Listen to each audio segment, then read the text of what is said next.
Hello बच्चों, let's see question.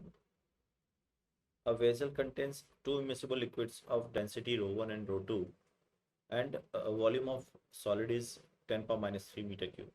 Density 800 kilogram per meter cube tied to one end of the string and other end is tied to the bottom of the vessel shown in the figure.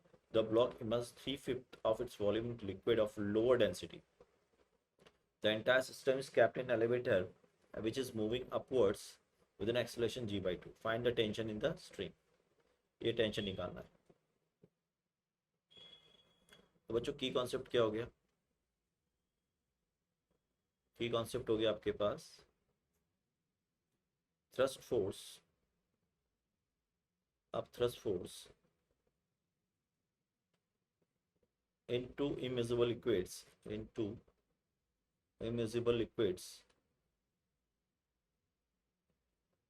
and tension force in a system going accelerating up. तो बच्चों ये simple एक concept हो गया हमारा की concept.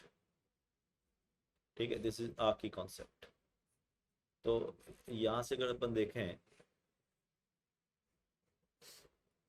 तो ये हो गया बच्चों आपके पास एक ब्लॉक जो 3/5V ऊपर है और 2/5V नीचे है.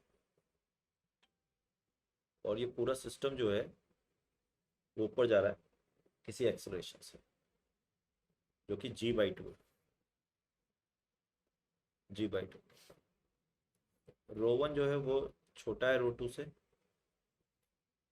इस पर F1 लगेगा और दूसरा F2 लगेगा थ्रस्ट फोर्स.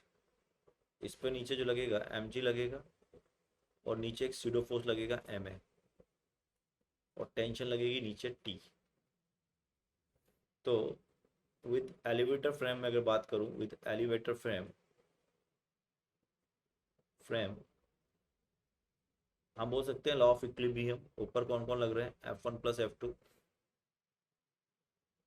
और नीचे कौन कौन लग रहे हैं? mg plus ma plus T.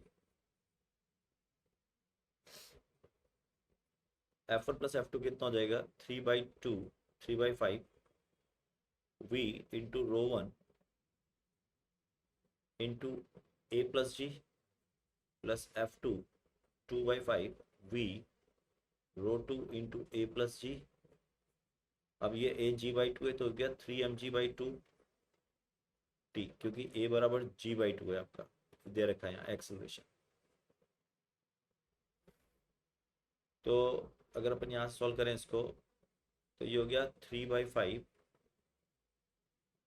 और v into ρ1 into 3g/2 plus 2/5 v 3g/2 ρ2 is equal to 3v sigma g/2 into plus t. तो अपन एक काम करते हैं 3g/2v कॉमन ले लेते हैं, है ना. तो यहाँ क्या बचेगा?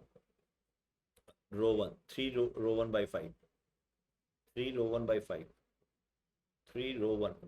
1000 है बाई 5 वी भी भाग लिया है ना. प्लस यहाँ पे हो जाएगा आपके पास 2 ρ2 कितना हो जाएगा? आप ρ2 हो जाएगा आपके पास 1500/5 माइनस सिग्मा ओनली यानी कि 800 and that is equal to tension. तो v कितना आपके पास? 10⁻³ इंटू अपन ने 3g/2 बाहर लिया है, ये कुछ नहीं है ना. हाँ, ये कुछ भी नहीं है. तो ये हो गया इंटू 3g/2 और ये हो गया आपका 1200 minus 800 that is equal to T. तो ये बचेगा 400. 3 0 से 3 0 चला जाएगा तो टी जो आएगा वो आ जाएगा आपका 6 Newton. Final answer. So final answer of the question is your second. I hope you understood it. Best of luck.